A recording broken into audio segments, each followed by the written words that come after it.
আয়াতের মধ্যে রয়েছে শুধুমাত্র বুধবার নখ কাটা নিষেধ, নখ কাটা এই কথাটা উনি মাইন্ডে নিলেন। এখন ঘরে গেলেন, দেখতেছে ওই দিনটা বুধবার ছিল। কিবার ছিল? বুধবার ছিল। দেখা যাচ্ছে ওনার পরিবার, সন্তান সন্ততি যারা রয়েছে, এই সন্তান সন্ততি নখ কাটে। উনি কি করছে? কয়েকবার বলছে যে বুধবারে, হুজুর বলছে বুধবারে নখ কাটা নিষেধ, বুধবারে নখ কাটা নিষেধ। কেউ কোনো কথা বললে ওনার মুখ দিয়ে শুধু একটা তসবিহ বের হতো, বুধবারে নখ কাটা নিষেধ। এই দিনে কেউ যদি নখ কাটতে দেখতো, এই ব্যক্তি উপরই বলার পরে না শুনলে সরাসরি অ্যাটাকে চলে যেত। সন্তানরা যদি দুষ করত, এদেরকে মারতো। রাস্তায় কাউকে দেখলে তাদেরকে মারতো। এইভাবে আমল করতে করতে এই ব্যক্তির নামাজ ছিল না, এই ব্যক্তির হজ ছিল না, কি এই ব্যক্তির মজুদুর ছিল। এই ব্যক্তি মৃত্যুবরণ করার পর এইখানে সওয়াল জবাবের দুইজন ফেরেশতা আসবে কিনা?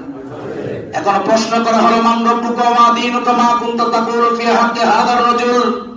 প্রশ্ন করা হলো, তোমার রব কে, তোমার ধর্ম কি, তুমি কোন নবীর অনুসারী ছিলা? অথবা হযরত মূসা কলিমুল্লাহর যেহেতু হিসাব আছে বনি ইসরাইলের সময়কার ঘটনা, ওই কারণে বলা হচ্ছে মূসা কলিমুল্লাহকে তুমি চিনো কিনা? এই ব্যক্তির ওই জায়গার মধ্যে উত্তর হলো বুধবারে নখ কাটা নিষেধ। একবার বলল, দুইবার বলল, তিনবার বলল, উত্তর দিল, কিন্তু ফেরেশতারা তো এই উত্তর বুঝে না।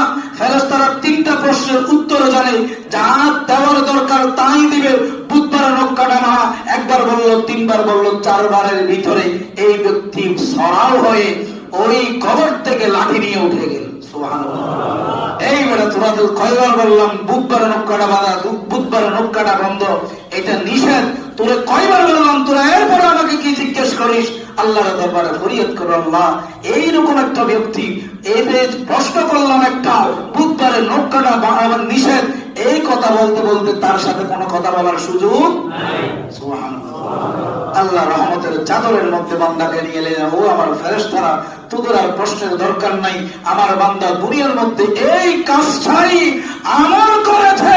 হে দুনিয়ার মানুষ, তোমরা জেনে নাও, ইয়া রাসূলুল্লাহ আপনি সুসংবাদ দিয়ে দেন, আমার এই বান্দা দুনিয়ার মধ্যে কোনো আমল করে নাই, শুধু বুধবারের নখ কাটা নিষেধ এই কথাটা আমল করার কারণে আমি আল্লাহ তাকে জান্নাত দিয়ে দিলাম।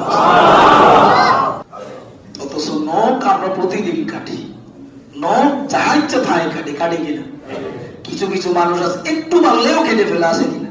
কিন্তু একই কাজ সিস্টেমে করলে আল্লাহ জান্নাত দিতে পারে। 10 দিনের জন্য হেফাজত। আল্লাহ তাআলা আমাদের বুঝার তৌফিক দান করুন।